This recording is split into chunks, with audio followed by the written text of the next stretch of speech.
Okay, so next client profile we're looking at is the retiree.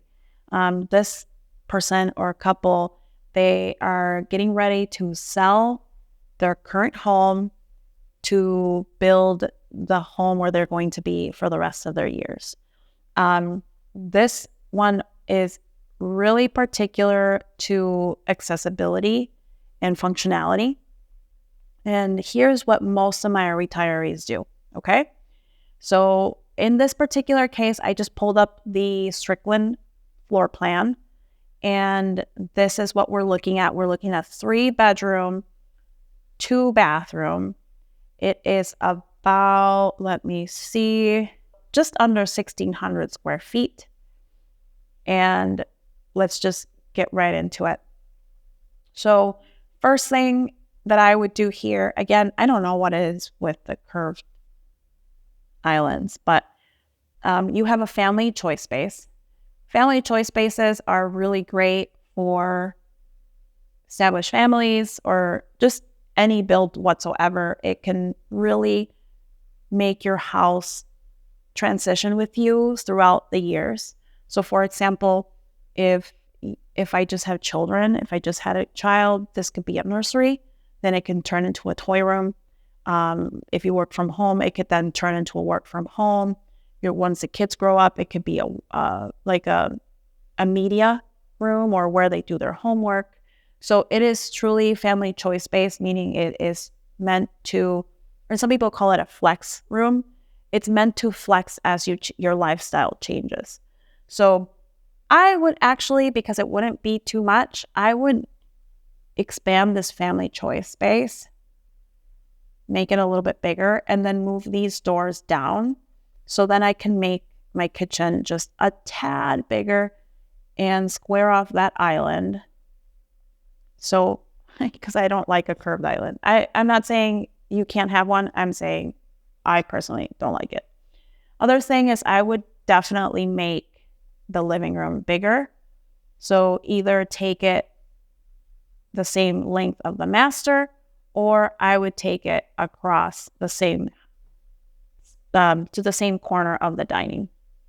Then I would have plenty of wall to make a fireplace, because most of my retirees want a nice fireplace for the winter. And then you probably do some built-ins on each side, because one thing retirees have is tons of pictures of their family, their grandchildren, their parents. So it is definitely needed to have some built-ins on each side of a fireplace so they can show off and change things as they go.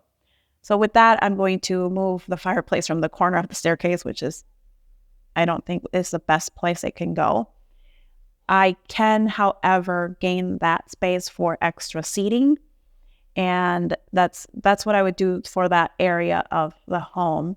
If this was my floor plan, I'm looking at it, I would rather pay a little bit more, square things off so it's simpler, and I'm getting more square feet, because basically a 14 by 14 and a half living room is not going to be big enough for a retiree to host all their children, grandchildren for Christmas, Thanksgiving. They're going to want to make sure their dining room is big enough, the living room is big enough to open presents, and that there's an extra room so that family choice space comes in handy for a second group to break off and have a separate family conversation while the other group is doing something. And so then the house is no longer crowded, and you don't have these extra corners. So I'm just simplifying this floor plan and making it a little bit bigger, because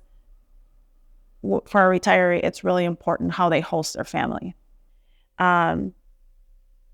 Keep the bedrooms the same, maybe make them just a little bit bigger so I can get 11 to 12 feet, because the bedrooms are slightly smaller. But then again, most of my retirees are just having guests over for the weekend, because it's just them. So small bedrooms do not bother them at all. The other thing that typically happens is that staircase to the basement goes away because they don't want to deal with the basement.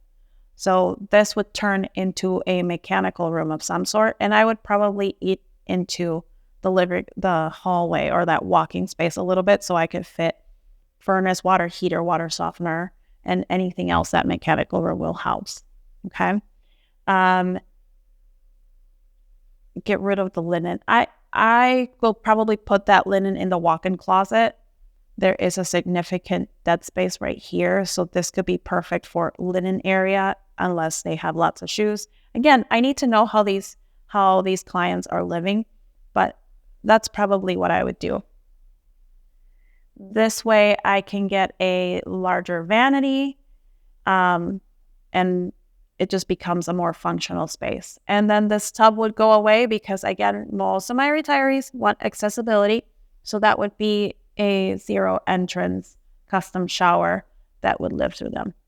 The other item that I would make sure would happen to all these doors is these would be 3.0 doors, meaning they're 3 foot wide. That's ADA accessibility.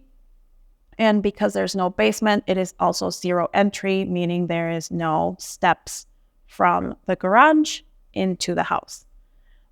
So yeah, if somebody walked in with a Strickland floor plan, those would be the edits that I would make for them or suggest for them, because really the client has the final say. Those would be the edits that I would suggest to make this an accessible house that somebody who's retiring can be there comfortably for the rest of their years.